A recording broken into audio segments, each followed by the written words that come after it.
kami sampaikan kepada pemerintah melalui Menteri Pan-RB bahwa salah satu concern kami di Komisi 2 dari awal itu bahwa undang-undang ini harus bisa menyelesaikan semua urusan masalah ASN termasuk P3K.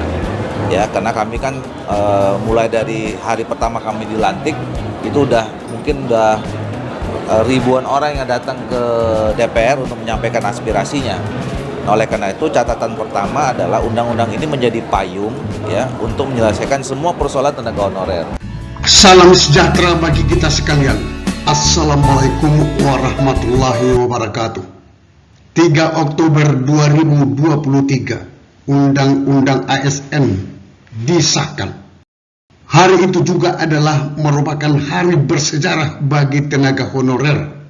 Hari kebangkitan daripada honorer. Karena kita berharap nasib honorer akan semakin baik ketika Undang-Undang ASN itu disahkan. Bahkan Ketua Komisi 2 DPR RI Ahmad Doli menyampaikan Undang-Undang ASN harus bisa menyelesaikan semua permasalahan honorer. Sekarang pertanyaan, bagaimana nasib honorer yang sudah dirumahkan?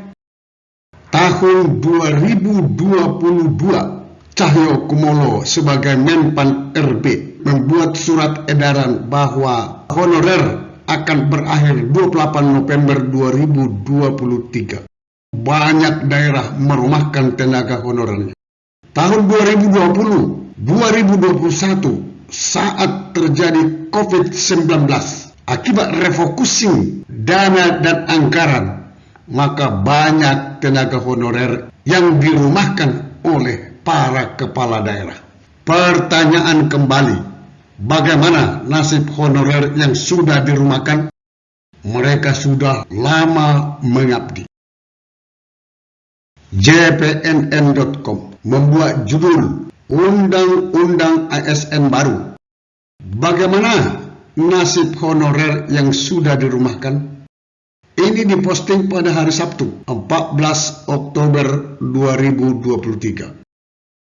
Undang-Undang ASN yang baru telah disahkan 3 Oktober 2023 memberikan harapan baru bagi honorer maupun ASN.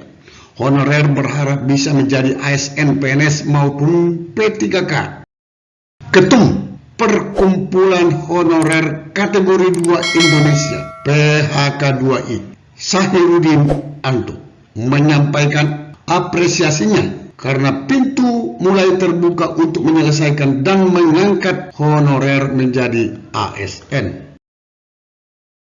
Tanggal 3 Oktober 2023 adalah momentum yang sangat berharga bagi honorer karena status RUU menjadi undang-undang lewat sidang paripurna di Gedung Nusantara yang merupakan awal kebangkitan dari nasib honorer. Sahirudin berharap pemerintah dalam merumuskan peraturan-peraturan lain termasuk PP yang menjadi turunan Undang-Undang ASN benar-benar akan berpihak pada sistem dan metode penyelesaian honorer dengan mempertimbangkan usia serta pengabdian. Satu hal yang menjadi bahan pertimbangan kepada pemerintah, cukup banyak daerah yang sudah merumahkan honorer. Alasannya karena persoalan anggaran daerah. Walaupun cukup banyak juga daerah yang tetap memperkerjakan tenaga honorer. Tapi anehnya, pemerintah pusat tidak mempersalahkan daerah yang masih mempekerjakan dan daerah yang sudah melakukan PHK. Padahal sama-sama berada dalam satu wilayah NKRI. Dia berharap pemerintah pusat dalam hal ini Kemenpan RB dan Kemendagri mengambil langkah strategis dalam penanganan persoalan honorer yang sudah dirumahkan agar bisa kembali bekerja.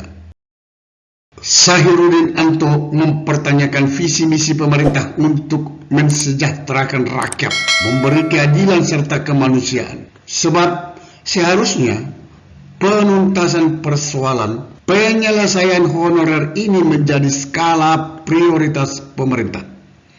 Dia mengungkapkan honorer kedua tenaga teknis administrasi yang belum terangkat menjadi ASN. Selama ini pemerintah hanya memprioritaskan guru dan tenaga kesehatan, sehingga sudah saatnya honorer tenaga administrasi mendapatkan perhatian khusus. Honorer yang sudah mau masuk usia pensiun sangat berharap diangkat ASN. Tolong berikan kemudahan bagi honorer kedua khususnya. Itu disampaikan oleh Bapak Sahirudin Anto. Kita sebagai tenaga honorer wajib mengawal penyusunan peraturan pemerintah sebagai turunan undang-undang ASN, termasuk penyelesaian bagi tenaga honorer yang sudah dirumahkan. Mari kita sama-sama menyuarakan nasib kita kepada pemerintah, juga kepada DPR RI Komisi 2 saat pembahasan peraturan pemerintah nanti.